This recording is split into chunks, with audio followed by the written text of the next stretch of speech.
دا سړی جورج فورمن نومیږي د سوک وهنې پخوانی اتل دی. په خپلو یادښتونو کې لیکي کله چې ځوان وم د سوک وهنې ټولې لوبې به مې په ډېرې چټکۍ ګټلې. زما سوکان ډېر درانه او پیاوړي وو.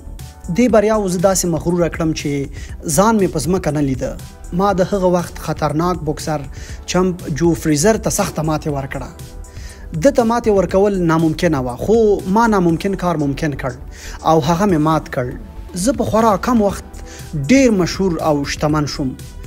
کله چې د سوک وهنې یو بل اتل محمد علي کولی سره مخ شوم، په ځان مې ډېر باور و چې دی به هم د نورو په څیر په کمه موده کې ځمکې ته غورځار کم. خو د سیالۍ له اتم پړاو وروسته محمد علي په یو بوکس سره زه په ځمکه وغورځولم. سر را باندې وچورلېده. هیڅ مې باور نه کېده چې زه به د هغه له یو ګزار سره داسې کېږم. زما غرور، شهرت او هر څه یې راوغورځول. ټوله شپه مې په ویښه او خپلې ماتې له کمله نارامه تېره کړه. ډېره سخته وه، ډېره زیاته. خو دې ماتې او ناکامۍ زه په یوې بېکبره، عاجز او داسې سړي بدل کړم چې خپلو غلطیو ته یې متوجه کړم. د همغه لوبې زما د ماتې او ناکامۍ انځور مې له محمد علي کولی سره یو فریم کې جوړ کړ او خپل کارځای کې مې ولګاوه. دا د دې لپاره چې زه باید نور هیڅ کله غرور او تکبر ونه کړم، بلکې له عقل، تدبیر، مهربانۍ او شفقت څخه باید کار واخلم.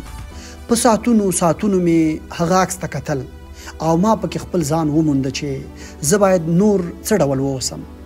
تر دې وروسته مې خپله سیمه کې د جورج فورمن په نامه یو سپورت سنټر جوړ کړ ترڅو ځایي ځوانانو سره مرسته وکړم.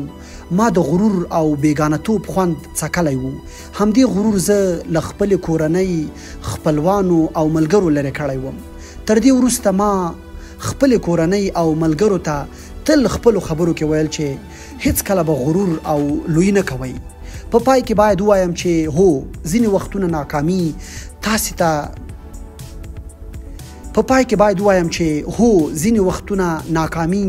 تاسې بیا جوړوي. له ناکامۍ باید زده کړه وشي، نه دا چې سړی ناامیده شي. په دې توګه بیا تر اوږدې مودې وروسته بوکسینګ ته راغلم او بالاخره اتل شوم. خو دا ځل غرور او لوی نه وه. ومې ژړل او یو بل ډول حالت کې وم.